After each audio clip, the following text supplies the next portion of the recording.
Good afternoon, and welcome to the Pleasure for Health podcast, where we delve into topics that have to do with relationships, intimacy, and self development. My name is Elsa Kepi, and I'm pleased to be here with you this Wednesday afternoon to talk about something that I feel is somewhat funny, but also can be really frustrating if you're in an intimate relationship or any relationship, really. And this is the idea of kind of overcoupling in a trauma response kind of way. And I'm going to go into what that means if you haven't heard of that term, overcoupling. And we're going to talk about how it comes up, maybe the how the behavior arises for us, and then maybe what we can do about it if it is causing problems in our relationships.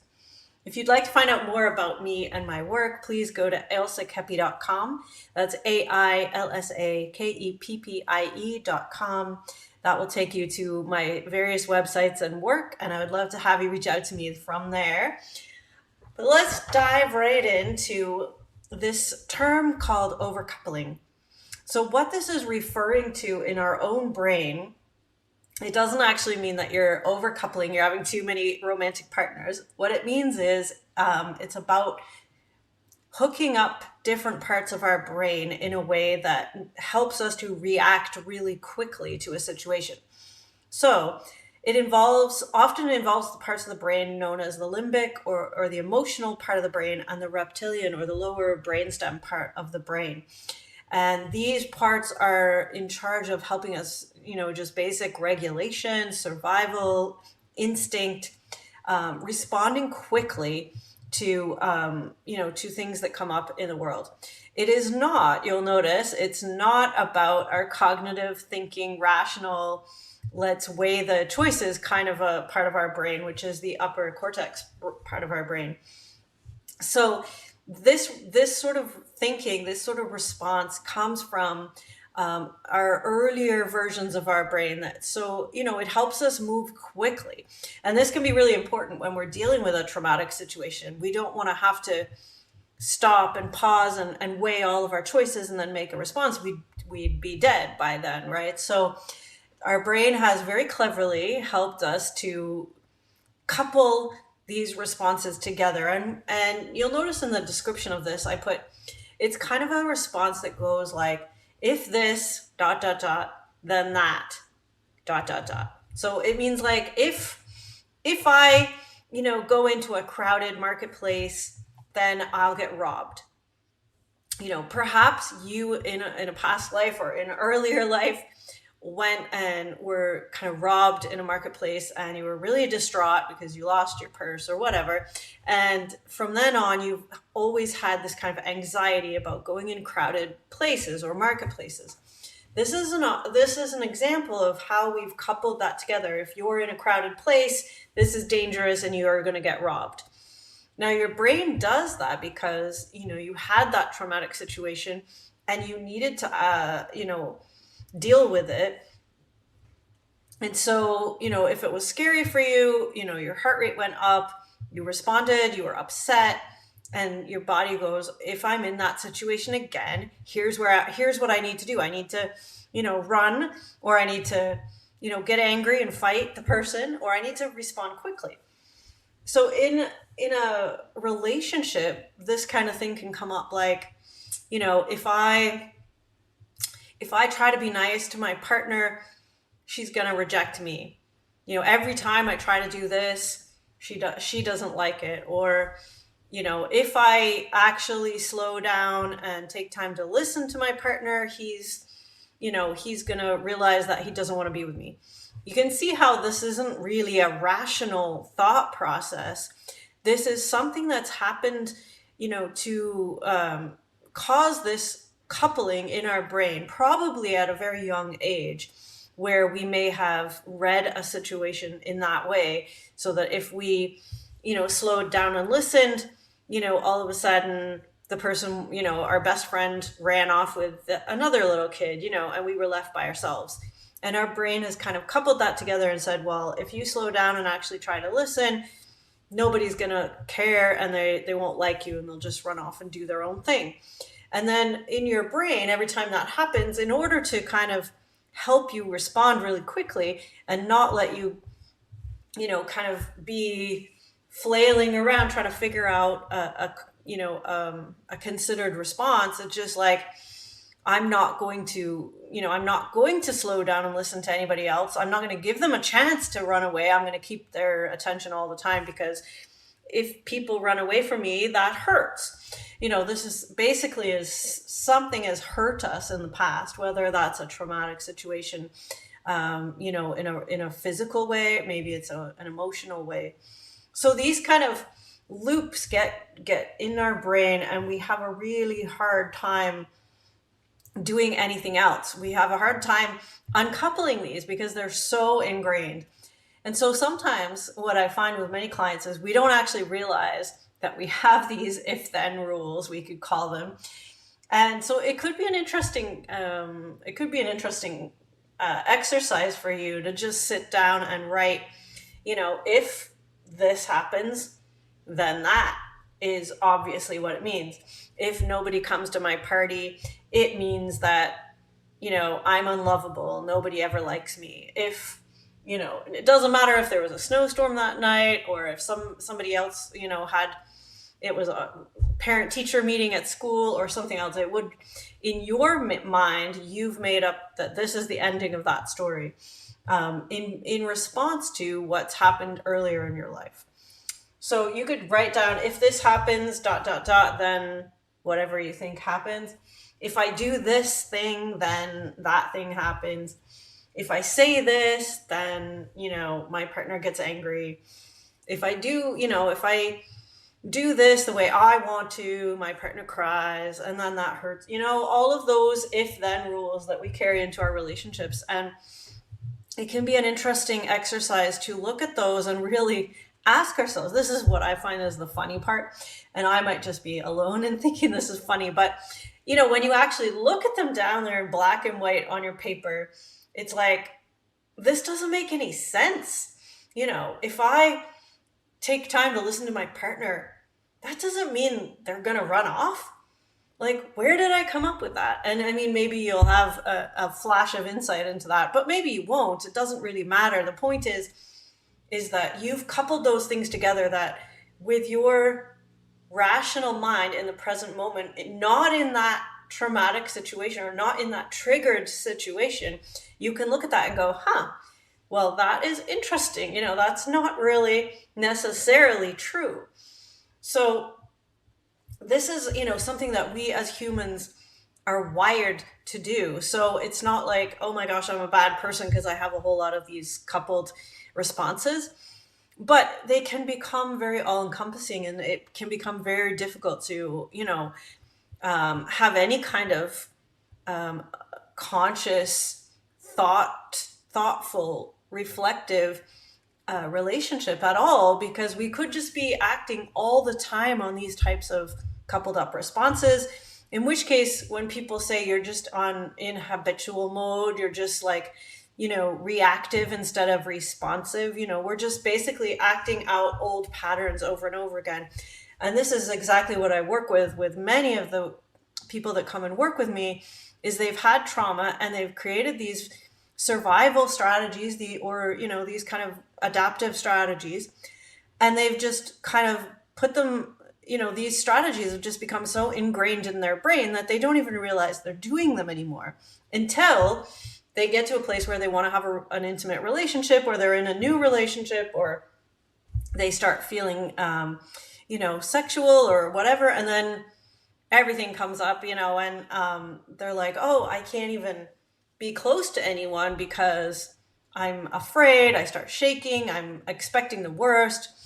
Something's going to go wrong. I run away before someone else breaks up with me, like all of those things.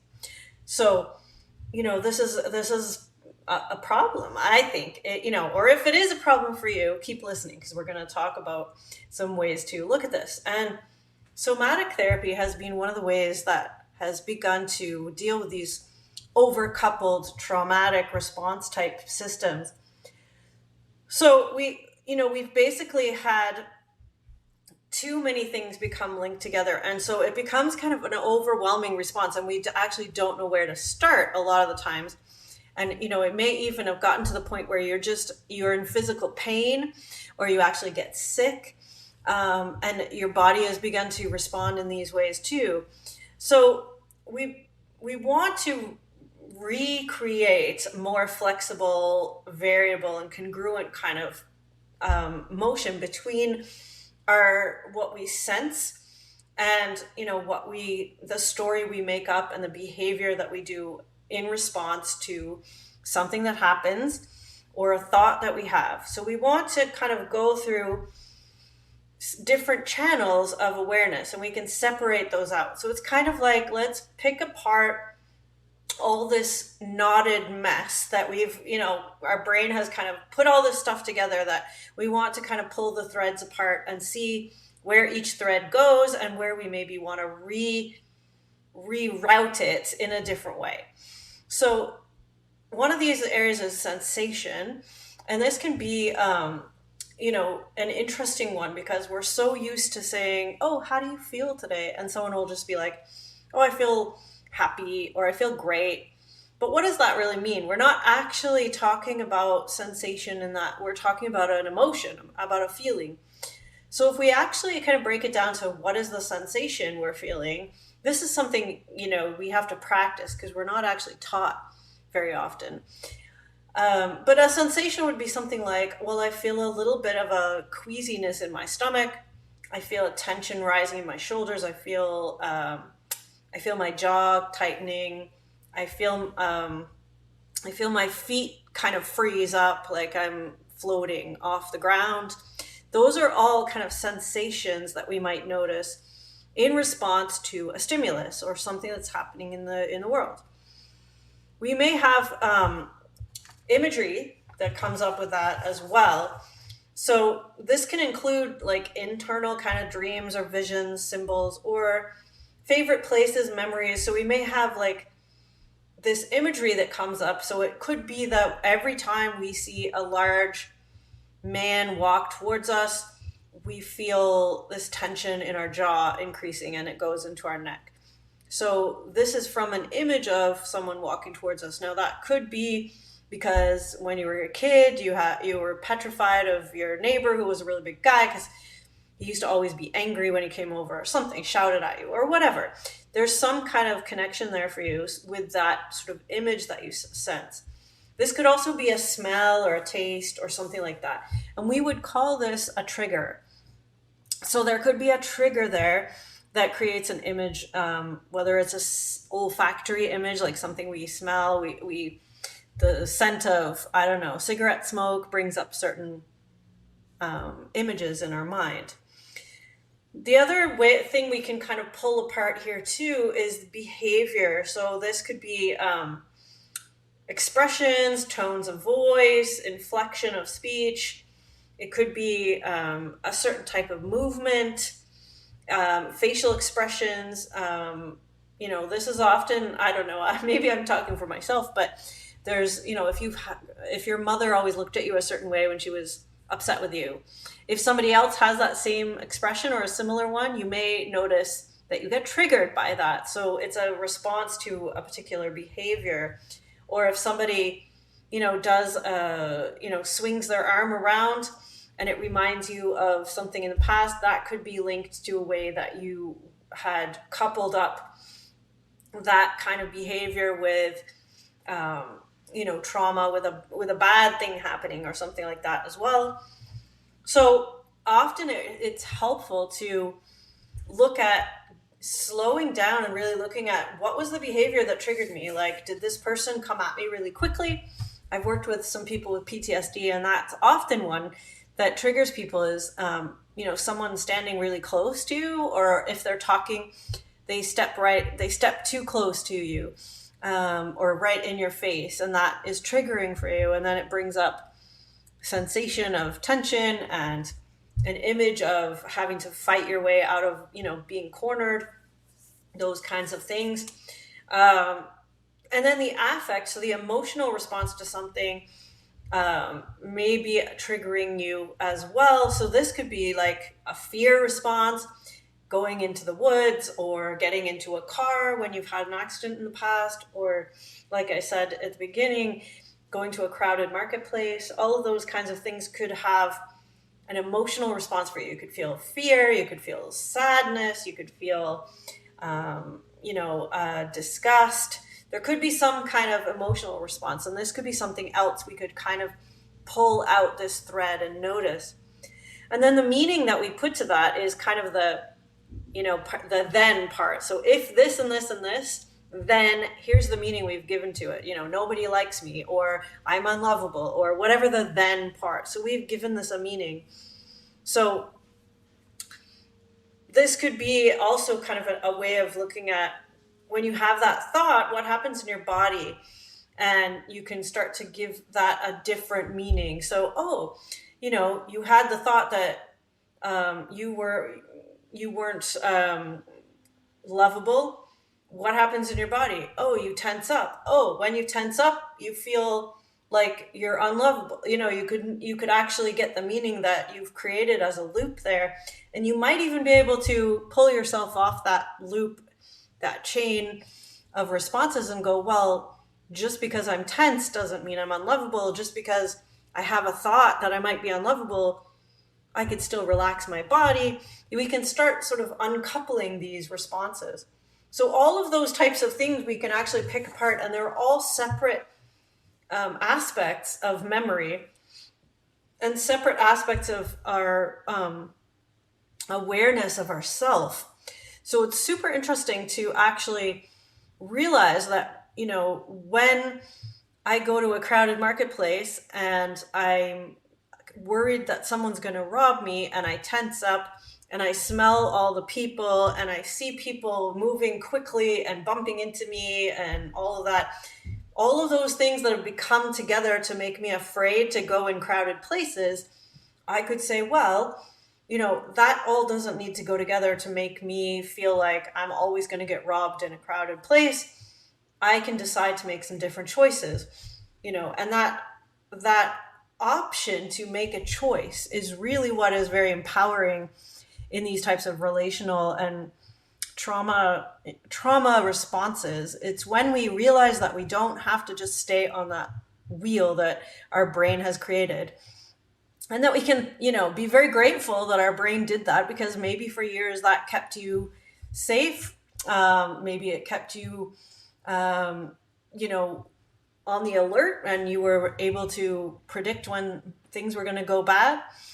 People that grow up in dysfunctional families, or perhaps you had an alcoholic parent, all that kind of thing, you're on high alert all the time. You learned to put together all those types of things to trigger a response to keep you safe, whether that was go lock yourself in your room, go to your friend's house, things are going bad, we need to do something.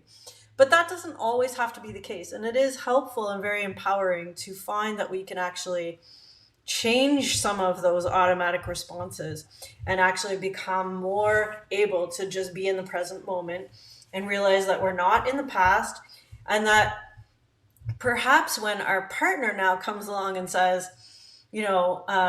let's go for a drive, or let's go to the market because it's super fun, there's lots of things going on, that it doesn't have to mean bad things are happening. It could mean, that you could say, okay, this is the present moment.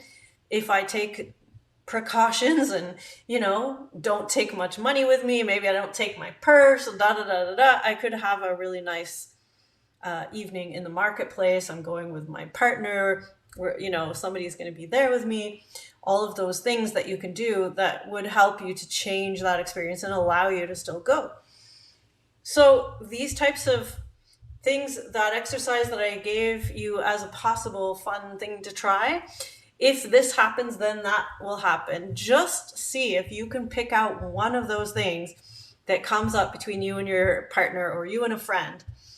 If you catch yourself thinking, oh, if I don't call my friend, they're never going to call me. If you catch yourself thinking something like that, try to take a step back and see if there would be another option. that example there, I've heard people say a lot, I'm always the one that has to call. I'm always the one that has to have an idea. This happens in relationships, close relationships too. I always have to come up with where we're going to go on our date night. If I don't do that, then my partner wouldn't plan anything. So there's a very judgmental attitude. Probably means that your partner is not going to appreciate or try to make any plans because you've kind of already decided that they won't do it, or they've just been like, well, she's always going to do it, so I don't need to try.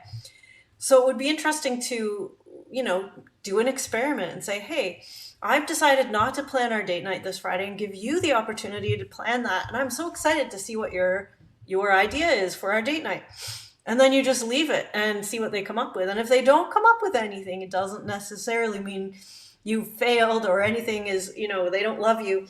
What it means is that, you've actually stuck to a new way of thinking, and maybe they haven't quite stepped into that role yet, but it's given them some space to think about the possibility, like, oh, you mean if I don't plan something and you're not going to just step in and do it for me? Oh, well, now we have nothing to do on our date night. Oh, wow. That actually might wake them up to something that they might want to step into as a new pattern for them too. So I give you that as an opportunity, and let me know how that goes. It takes a lot of love and a lot of compassion to work with that with your partner, because we are so stuck in our patterns. So try not to be too judgmental if they don't get it right away, or if you have trouble not being sarcastic or just being like, see, I told you it wasn't going to work. Try to allow some space for new things to emerge. This is always helpful, I think, in relationships, is to not, put our partner in a box and then leave them there. It's to allow our partner to grow, to change, to be a new person every day. And it's for them to allow us to do that too. It's extremely helpful to a relationship in growing and developing to allow each other to do that. And it requires us to let go of these types of trauma overcoupling responses. So hopefully that's something to think about at least, and maybe put into practice. Let me know how it goes. Do reach out for me, ailsakepi.com, or my relationship coaching website, pleasureforhealth.com. Keep in touch with me. Reach out if you're interested in doing some work. I have different levels of programs, from working one-on-one with me, coming for an intimate week-long retreat where we do lots of in-person and very in-depth either body work or mental work or coaching, to just online programs where you can just sign up and work at your own pace. There's everything there for you to get started. There's no excuses for continuing to be unhappy in your relationship, or even in your relationship with yourself. There is something you can do. It's a new year. It's 2023. Happy New Year to everyone. And hopefully we can move forward together this year. Thank you so much for joining me, and we will be back soon.